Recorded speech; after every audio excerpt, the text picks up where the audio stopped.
are healthy and you are young and you are a fighter. We went to the beach July 1st. July 6th, he said he had a headache. July 7th, he woke up and texted me his head was really hurting. And then he started hallucinating.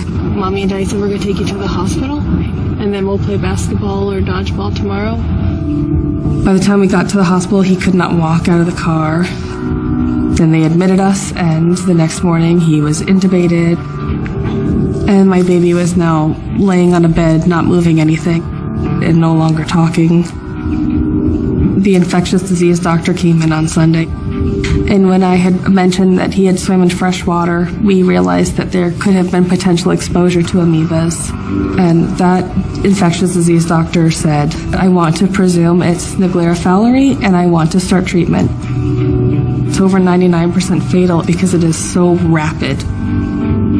He had 8 different MRIs that all showed the progression of the amoeba eating brain tissue. When the neurologist came by, she came in the room and she told me we had 4 days with our child.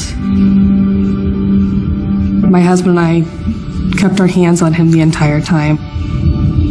I kept telling him, Caleb, when you hear my voice, come back. He spent 54 days in the PICU, and I remember the day the doctors came in and they used the word stable. And the most beautiful word. When they started talking rehab potential, I remember the doctors would come in and they'd say, well, we called X, Y, and Z, and they won't take Caleb. My sister and my sister-in-law and my brother-in-law are all PTs, and they all said, you have to get him to Shirley Ryan Ability Lab in Chicago.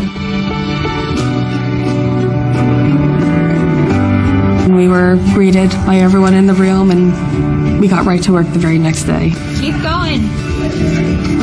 We had to reposition his arms. We had to reposition his legs. He could move nothing. Very, very, very slowly he woke up. Open your hand. Can you spread your fingers apart? Oh my God, Caleb. He would spend many hours on the treadmill, and I always felt badly for whoever had to move his legs because there was no movement from him. Caleb got to participate in music therapy and art therapy. Music and art are one of those things that lights up every lobe of the brain and really can help build connections.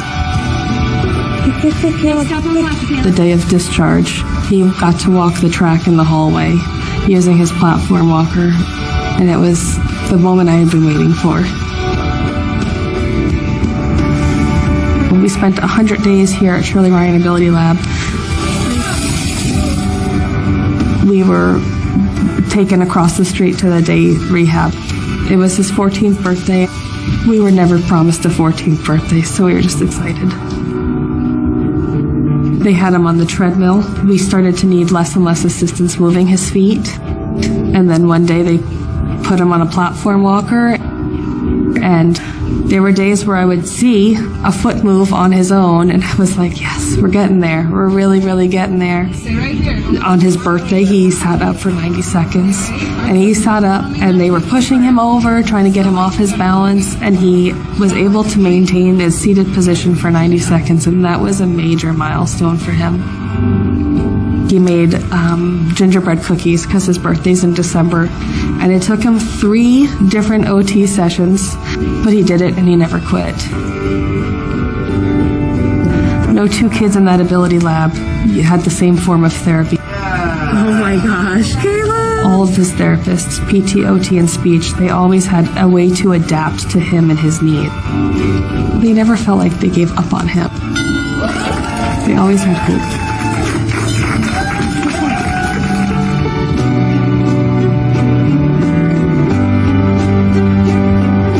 Caleb is an inspiration. I think Caleb wants to talk to everyone and be like, keep going. And he does. He cheers every child on, and he's like, you can do it. You can keep going. Brain injuries are hard, and there is no linear path, and there is no path that's the same for every brain injury. Every brain injury is so different. I remember being that mom with my child who was playing baseball one day and then the next in the ICU, comatose. This is not where your story ends. This is the beginning of the next chapter. This is where your child gets better. Don't ever quit fighting for them and get them to the best rehab.